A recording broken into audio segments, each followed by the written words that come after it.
Selamat pagi, berikut merupakan presentasi kami mengenai pengaruh Artificial Intelligence terhadap Smart Customer Experience dengan moderasi dari teknologi readiness pada aplikasi Shopee Food.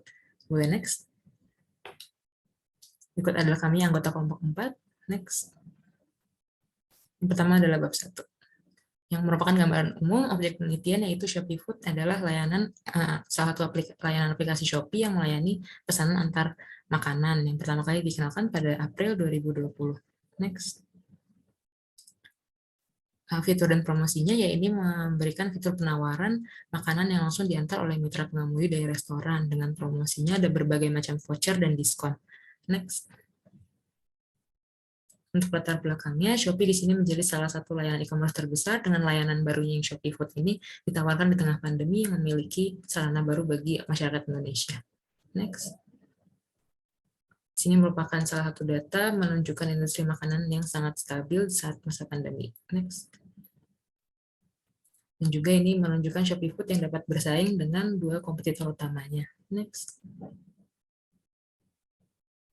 Nah, berikut merupakan latar belakangnya di mana penggunaan AI dalam Shopee Food membantu membangun customer experience. Namun melihat beberapa fenomena dan berita penelitian terdahulu, ditemukan juga konsumen masih mengalami beberapa gangguan dalam fitur Shopee Food. Oleh karena itu, berdasarkan latar belakang ini, kami hendak mengkaji pengaruh penerapan AI terhadap smart customer experience. Next. Sini perumusan masalah, di mana bagaimana penerapan AI terhadap customer experience, apakah terdapat pengaruh penerapan AI, dan juga seberapa besar pengaruh penerapan AI. Next. Berikut ada tujuan penelitian, yaitu untuk mengetahui pengaruh penerapan AI, mengetahui apakah terdapat pengaruh, dan seberapa besar pengaruh penerapan AI. Next. Di sini manfaat penelitian adalah untuk menguji dan melihat seberapa besar dampak AI dalam peningkatan smart customer experience Shopee Food. Next.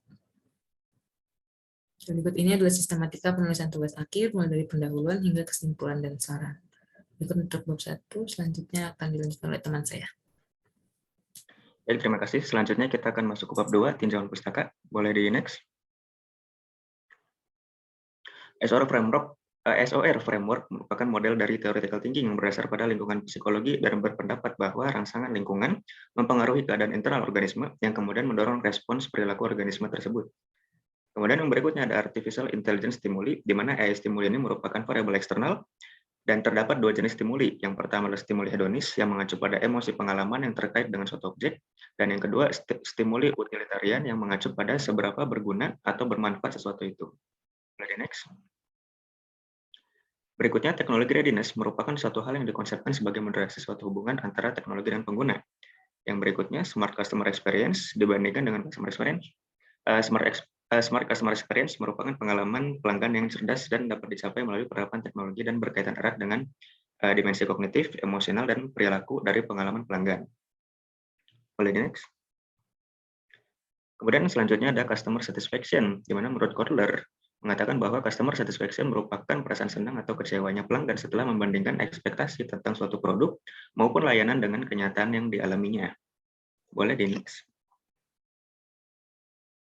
Dan ini adalah beberapa jurnal internasional dan nasional yang kami gunakan sebagai acuan dalam menyusun penelitian ini.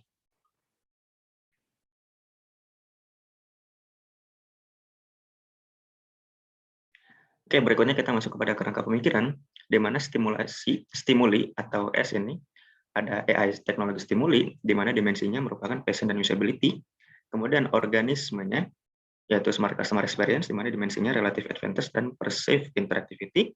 Di antara stimuli dan organisme ini ada teknologi readiness sebagai moderasi, di mana dimensinya optimisme dan discomfort.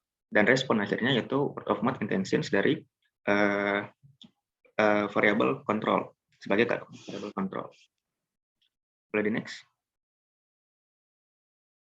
Dan ini merupakan hipotesis penelitian seperti yang terlampir di share screen. Boleh di next. Kemudian selanjutnya bab 3 akan dilanjutkan oleh teman saya. Oke, pada bab 3 ini yaitu metode penelitian. Yang pertama ada jenis penelitian. Kita berdasarkan metode kuantitatif, Lalu tujuan kita yaitu konklusif atau kausal, berdasarkan tipe penyelidikan kausal dan keterlibatan peneliti tidak mengintervensi data berdasarkan unit analisis individu, berdasarkan waktu pelaksanaan, cross-section. Lalu berikut adalah variabel operasional. Untuk skala pengukuran kita menggunakan skala Likert, yaitu terdapat 5. Yang pertama sangat setuju 1, lalu 2 tidak setuju, 3 netral, 4 setuju, dan 5 sangat setuju. Selanjutnya tahapan penelitian. Dari tahapan penelitian ini dimulai dari latar belakang dan rumusan masalah dan diakhiri dengan simpulan dan saran. Selanjutnya populasi. Populasi ini diambil dari masyarakat Indonesia yang pernah menggunakan layanan ShopeeFood. Lalu untuk sampel kita mengambil dari masyarakat Indonesia juga yang pernah menggunakan layanan ShopeeFood. Untuk pengumpulan data, kita menggunakan kuesioner yang dibuat berupa Google Form yang disebarkan secara online. Lalu untuk sumber data, kita menggunakan dua sumber data. Yang pertama sumber data primer melalui angket atau kuesioner, dan sekunder yang berasal dari buku, artikel, dan jurnal. Selanjutnya akan dijelaskan oleh rekan saya. Baik, untuk selanjutnya yaitu uji validitas dan reliabilitas. Yang pertama ialah uji validitas, yang merupakan uji yang digunakan untuk menentukan sejauh mana alat ukur yang digunakan dalam mengukur apa yang akan diukur. Untuk hasil temuan kami ialah semua item variabel mulai dari artificial intelligence stimuli atau pengaruh AI, variabel smart customer experience atau pengalaman pelanggan, dan variabel moderasi yaitu teknologi readiness dinyatakan valid karena nilai R hitung lebih besar dari nilai R tabel.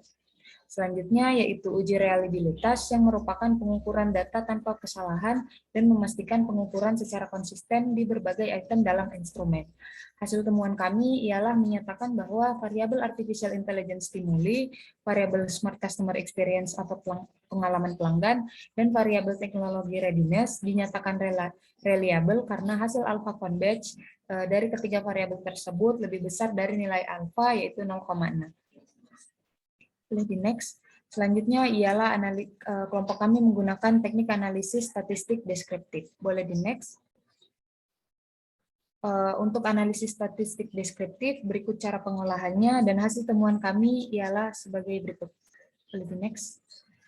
Nilai persentase variabel yang ditampilkan ialah sebagai berikut. Boleh di next.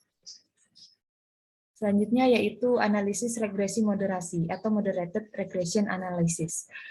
Kelompok kami menggunakan variabel moderator sehingga kami menggunakan persamaan moderated regression analysis. Sehingga persamaan regresi model RMA ialah sebagai berikut. Boleh di next. Selanjutnya untuk method of successive interval yang merupakan teknik transformasi data yang paling sederhana yang digunakan untuk mentransformasikan data ordinal menjadi data interval.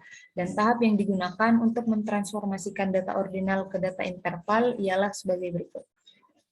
Oke, boleh di next. Selanjutnya untuk uji asumsi klasik yang terdiri dari 3 uji, yaitu uji normalitas, uji multikolinearitas, dan uji heterokedastisitas. Boleh di next. Selanjutnya untuk uji koefisien determinansi yang merupakan dan menggunakan rumus sebagai berikut. Oke, boleh di next. Untuk uji hipotesis, kelompok kami menggunakan 2 uji. Yang pertama yaitu uji signifikansi parsial dengan menggunakan uji T, dan untuk uji signifikansi simultan menggunakan uji F. Boleh di next. Berikut merupakan daftar pustaka yang menjadi acuan penulisan kelompok kami. Next. Oke, sekian dari kelompok kami. Kurang dan lebihnya mohon dimaafkan. Wassalamualaikum warahmatullahi wabarakatuh.